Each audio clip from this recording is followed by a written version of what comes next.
At Crown Point Realty, we believe in creating a real estate experience for our clients that is second to none. Educating and preparing our clients for what to expect is the best way to ensure we get you started in the right direction. As committed realtors, we are always on the go and always well caffeinated. We decided why not answer your real estate questions over a cup of coffee at some of our favorite spots. This is Coffee with Crown Point. Hey guys, welcome back to Coffee with Crown Point. Matt Farnham here. I'm one of the brokers at Crown Point, and today we have Emily Belknap with us. She's our marketing manager at Crown Point. Emily, thanks for joining me today. Thanks for having me. We're going to talk about marketing primarily today, so we figured who better to shed light on this subject than Emily on our team. But what we've been talking about here recently is what are the different areas that a consumer, buyer or seller, would take into account when choosing what company to work with or what agent to choose to help them sell or buy a home. And we've identified, market knowledge, experience, how long they've been doing this, are they full-time or part-time, negotiation skills. I mean, there's so many different factors, just work ethic, do they work hard or not, those things. But marketing is one of those things, especially for sellers, that should definitely be given consideration. And not only consider it, but it's one of those things that, how engaged are they? It's constantly changing. Marketing is changing every month. Yes, it definitely is. And just like every industry that changes, but since we've gone digital, it's been pretty much the biggest leap that marketing's seen. And beforehand, the best way to put your home in front of the most faces was to put it in the newspaper. But now that we've got Facebook, now that we've got all these social media options and mobile websites, not only can you make sure that you're putting it in front of a ton of faces, but you can go out and find the right people and target the right people so that your spend is going exactly where you want it to and getting you the best people possible. Right. I used to do magazine ads all the time. I've been doing this 14 years, and newspapers I think maybe ended right before maybe they still did them, but yeah, it was Craigslist and magazines and some of these things. But now I'm not saying that you can't do that stuff, but there's so many things you can do now. Yes. But now it's like you said, it's mobile, so we have to think about meeting the buyer where they are, the consumer where they are. So being mindful of where are they when they get the information, and what is the message they're receiving when they get it, and where, like I said, what context or setting are they in when they're getting that. So maybe they're at a cubicle at their office, looking on their phone at home when they shouldn't be, but we know that happens. But being mindful of, okay, I'm in my office, I don't have the sound on, what's the message I'm getting, where I'm at, and how am I getting that message? And same thing with websites. If they're seeing it on the go, on a tablet or on a phone, is it set up that way? Is it structured in such a way that it's easy to see on the phone? Take it from Zillow and Redfin, all these other big companies, they do the same exact thing. And that's one thing that real estate brokerages should be taking into account when they're marketing a seller's property. Right. And just to kind of tag on to that, having a marketing plan is important. You wouldn't go out and list a home without a plan. You shouldn't market a home without a plan. Right. Now that we've got all of this digital, coming with the digital comes so many analytics. So not only are you constantly in conversation with those potential buyers, but you're constantly being able to see how potential buyers are reacting, and you can, halfway through your campaign, change your mind and readjust, whereas beforehand that wasn't really an option. So it's definitely important to have a plan, because it's not a one and done thing. You can't just fix it all the morning that you list your home and then you're done with it. You've got to constantly be checking those posts and those ads and engaging with people, because now, we expect a real-time response. If I reach out on a property on Facebook, I'm not expecting, Joe Schmo to get back to me tomorrow. I'm expecting him to get back to me, in the next couple of minutes. I want to have a conversation about it.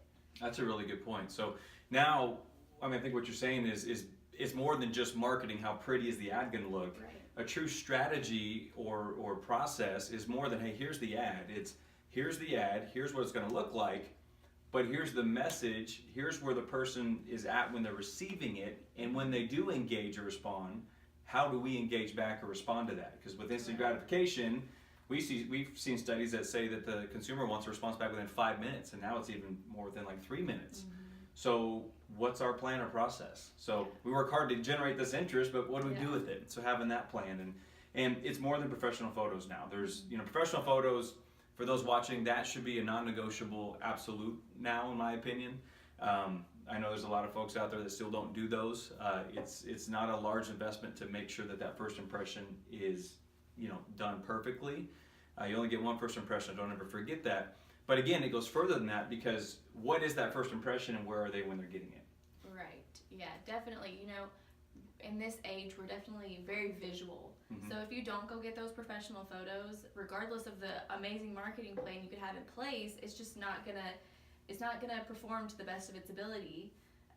But you definitely need to. So when you're going to decide to choose, what company, what realtor, shop around. A lot of people haven't fully devoted the time that's properly needed for a solid marketing plan. And you mentioned time. That's the thing, is it's still an investment. So yeah, there's investment in getting photos and video done and creating these websites and getting the URLs and launching Facebook and social media campaigns. There's an investment there, no doubt. But a lot of the investment's time now. Yes. It takes time to sit down and optimize these sites and to strategize when this is going to post here or post there, or let it run its course and analyze it and then test it a different way to see what gives a better result. We do a lot of testing. Yes, we do so much testing. Pretty much everything we do it 2 ways, just to see what's going to be better, because the whole point of having a plan and a strategy is to constantly grow it. Each listing that we take should be just a little bit better than the last one. We need to constantly be looking out for what the consumer wants, because that's who we're targeting. But it goes back with the whole time thing. Part-time realtors, they don't have the time.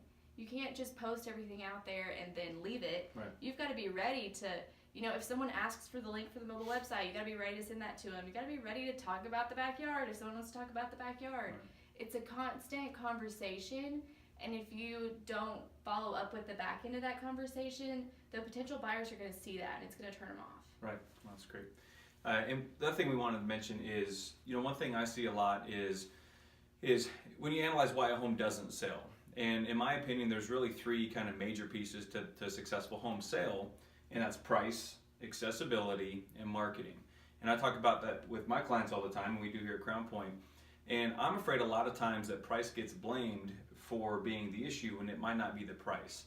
And what I'm getting at is thankfully I don't have this conversation much myself with clients, because we get the job done. But reality is, if the home isn't selling, if I know the marketing is there and there's a strategy and it's being executed, the exposure's there, the follow-up's there, great. And the seller, if you're making the home very easy to show, it's accessible, we have a lockbox on it, or you're very easy to get a hold of and accommodating, that's not the issue. Well, then frankly, it's price. That's the only thing left, and that's probably a conversation that needs to be had and make an adjustment, and hopefully that's it. But I'm afraid so oftentimes price gets blamed when really the home is not being marketed well. And if that's not identified and you point to the price and reduce it, yeah, it might work to get your home sold, but how many thousands of dollars might have been left on the table when really just a good marketing plan from the beginning would have made all the difference.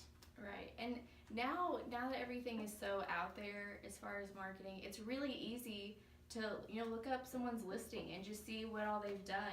Right. It's easy to gauge who has a marketing plan these days and who doesn't, and who's really putting the effort and follow through in on it. Right. So look for it. Don't go in blind. Right. And this is not a hey, 2 Crown Points horn thing, but this is just, as a consumer, make sure you're doing your homework, look at those things, and marketing is a major factor that you should consider when, differentiating who to hire and who not for real estate. So I hope you found value in this. Emily, thank you for joining me today. Thank you. We appreciate you guys watching this and look forward to tuning in next week of our next episode of Coffee with Crown Point. Do you have a question that you'd like to have answered? Feel free to submit a comment below, send us a message, or give us a call, and we will feature it in an upcoming episode.